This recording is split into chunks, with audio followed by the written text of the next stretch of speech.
Magandang araw mga kaibigan. Ako po ay si Mary Vigalio at samahan po ninyo ako dito sa Landas ng Pag-asa. Tayo ngayon ay magninilay sa Ebanghelyo mula kay Juan, Kabanata 14, talata 21 hanggang 26. Ito ay tungkol sa ating pag-ibig kay Jesus at sa Kanya.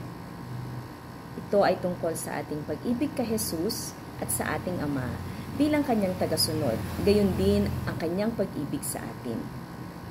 Malinaw ang isinasaad sa Ebanghelyo. Ang sabi ni Jesus, iniibig natin siya kung tinatanggap at tinutupad natin ang Kanyang utos at salita. At ang pangako ay iibigin niya tayo at ng Kanyang Ama. Mananahan siya at ang Kanyang Ama sa atin. Hindi ba't napakagandang pangako nito? The presence and love of God is in us and with us.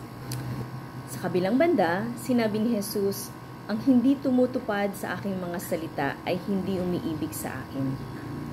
At aminin natin na kadalasan ay dito natin nakikita o natatagpuan ang ating sarili.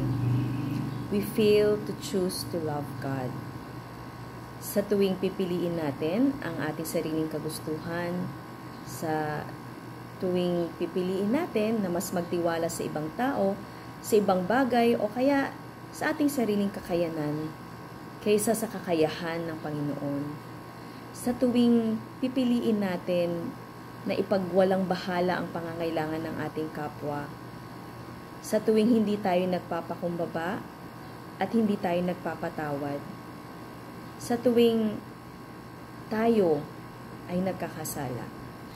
Simple lang ang utos ng Diyos, pero hirap tayong sundan.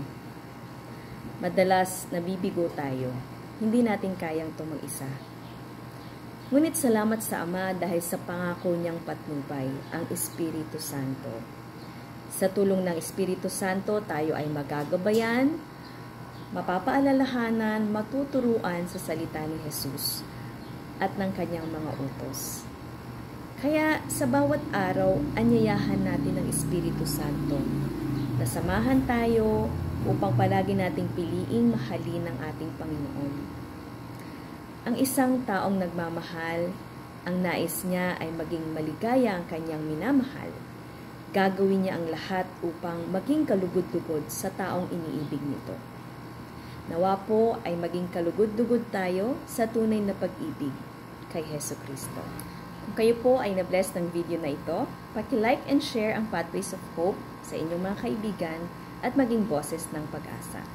Maraming salamat po.